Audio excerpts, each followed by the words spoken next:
this is Isaac from Keys with Tangier. Hope you're having a lovely day. This is my tutorial for Sing of Your Love by Elevation Rhythm, not to be confused with I Could Sing of Your Love Forever, which is a great song, but not what we're doing today. In this video, I'm going to show you how to play that super duper fun piano part that I know you're wanting to learn. And I'm also going to show you how I would approach this song if I was playing piano at my local church on a Sunday, how I would play it. I'll do a full playthrough. But before that, I want to show you how I would dial in my piano tone for this and how to get it sounding similar to what the track has. So if you take anything from this video, feel free to like and subscribe. It really helps me out a lot. If you have any questions, let me know in the comments below. As usual, let's get into it. So, piano sound design.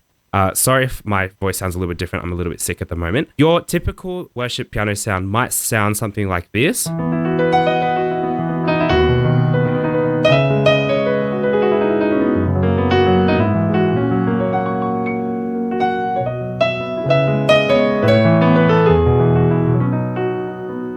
Very beautiful. If you want a video about what pianos sound, like what piano patch to use, I've got a really good video on my channel, check it out. But that piano sound is very beautiful. It's very pretty, it's very full, very round. It's an all-rounder. You can use it with all sorts of situations. That's not what we want for this song. So when I heard this piano, it sounds very similar. It reminds me of EDM. Very bright, very compressed. It stands out. And we want to try and recreate that sound for this song. The first thing that I reckon you should try out, now I'm working on a Nord Stage 2, but most keyboards have a feature called touch, which sort of, it's called dynamic here, but what it does is that it allows you to place quiet, but the sound still comes out loud. So even though you're not touching it really hard, it still comes out very bright and very full. And that's what we want to create. That's the first step. It sacrifices the quieter dynamics, but we don't really need any of that for this song. So that creates a little bit of that almost clangy sound that you might want. And then the second thing is if your piano has an EQ, what I recommend doing, if your keyboard has an EQ, I recommend scooping out the mids. I've got it at -4, and that sounds like this. It makes it a little bit more bright and it makes it a little bit more hollow. But what I really like doing, this is sort of the cherry on top, is for this song, I'm going to boost the treble up to +4. And so what that'll do is create that really EDM feel for it. So.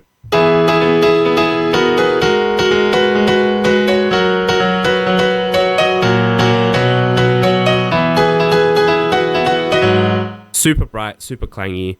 It's exactly what we want. I've even got a little bit of compression on, just a little bit. Not sure if most keyboards have that. So let me do a comparison. This is what your worship tone might sound like.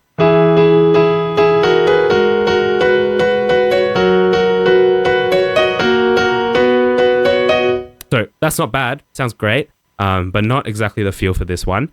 Applying some EQ and the lighter touch, I've got this.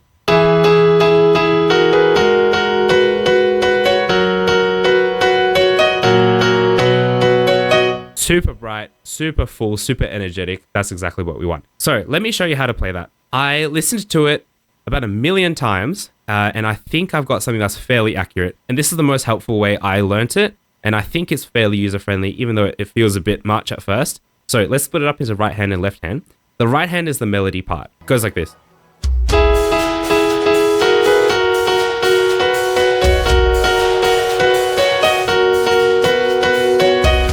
Yeah, so it slowly makes its way up the scale from G sharp up.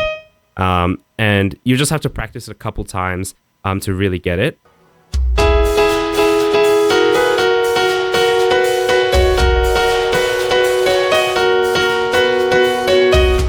Cool. And the left hand accompaniment, it's a supporting line. It makes it sound really good and puts it in a good context. The chords are E, G sharp minor, so 4, 6, 5, E, G sharp minor, F sharp, and then the 5/7, 1. But the left hand, it does something similar to that. Let me play it for you first.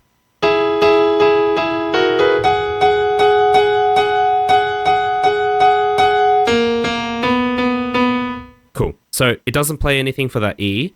The rhythm is exactly the same as the right hand, but you want to voice it so that the right hand is the more dominant melody. The left hand really is just a supporting thing that makes it sound a little bit nicer. So again, it's nothing,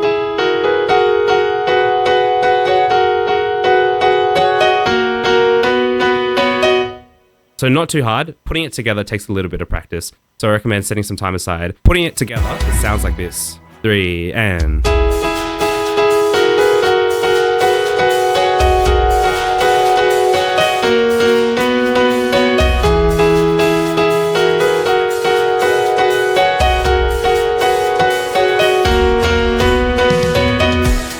Cool. Let me know if I went too fast or too slow for your liking. If you have any questions about that part specifically, please put them down below. I'll do my best to get to them. Now, the only thing that's specific for this song that I'd like to bring up is after the bridge, when we do that motif, instead of it being the E, G sharp minor, F sharp, it goes C sharp minor, minor 2, B over D sharp, 1 over 3, and then E, 4.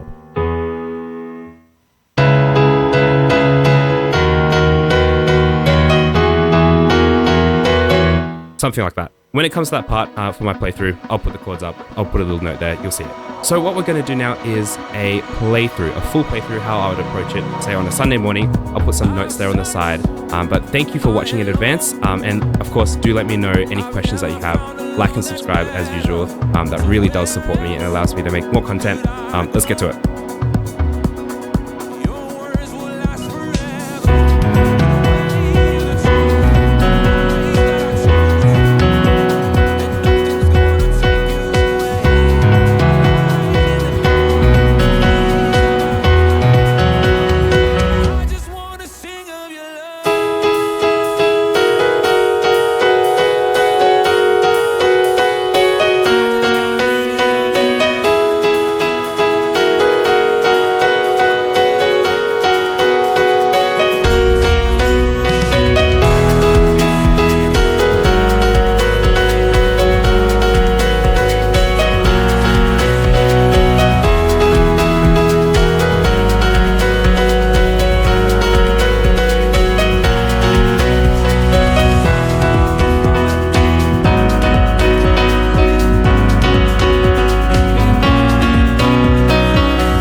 So there you have it. Thank you so much for your time. Appreciate you making it all the way to the end of this video. Like and subscribe if you enjoyed this, because that really does help me to make more content like this.